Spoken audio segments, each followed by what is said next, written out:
Love me some crazy Nicolas Cage. Well, most of the time.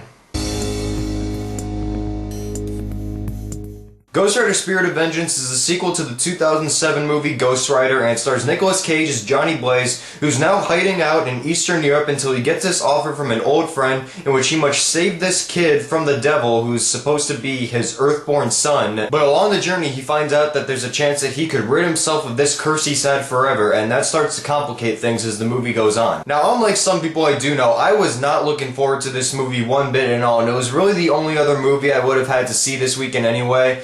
And I heard a lot of negative reaction when this was screened at Harry Knowles' Button-Umathon back in December, I think.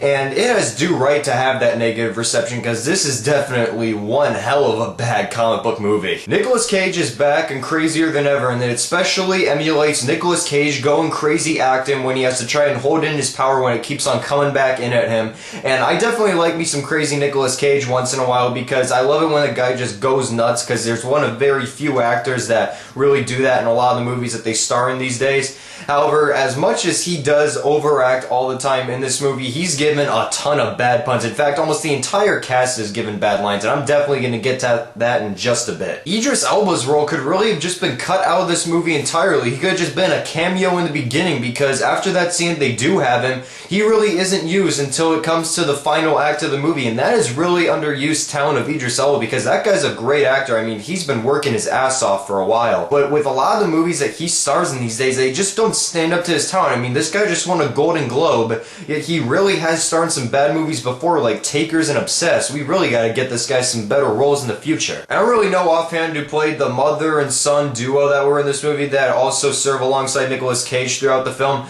but they got some awful, and I mean awful actors for those roles, because they are one note in their line delivery throughout. They have no idea how to emote throughout the movie. They are just staying flat throughout the entire time. And Johnny Whitworth as the main antagonist, he is just as over the top as Nicolas Cage is, but with tons more bad puns and over the top line delivery. He got on my nerves really quick too. The only way I had the slightest reason to be excited for this movie was that the Neveldine Taylor duo were directing it, because those guys are some of the best renegade filmmakers in the business, because they shoot movies like no one else really does. Tight camera angles, and even risking their lives at times, like using rollerblades to shoot things at high speed. The guys are really great when they come to shooting their movies, and also making them as weird and over the top as possible. And it works for certain scenes in this film, because there's a big action set piece which involves when Ghost Rider takes control of this crane and just starts taking a bunch of people out at times. However, all these other set pieces, there's really only two others. They just don't really have a lot to work with at times, so they just throw in what they can. The writing for this movie is without doubt the first biggest contender for the worst screenplay Razzie Award category for next year, because there are so many awful lines of dialogue in this movie that I was laughing at unintentionally throughout the film. Now, aside from my constant ranting and nitpicking on how awful this movie is, there are some redeeming things that I said before. The Neveldine Taylor duo do a great job at shooting the film at times, but the directing overall, they just aren't given enough to work with. I really like Nicolas Cage acting over the top, because I like that just about any time of the day, no matter what.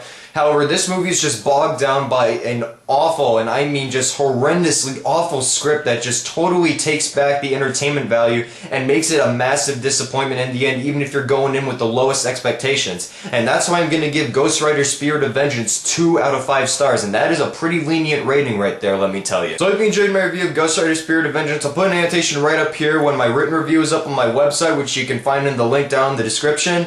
Also, I'll be a guest on the Movie Files podcast this weekend, which is run by two very good friends of mine on YouTube, Charlie Morris and Jordan Rowe, and I'll end up telling you guys when that episode is up, so I'll keep you informed. So in the meantime, I'm talking CaliCritic Reviews, and I'll see you guys later. Goodbye.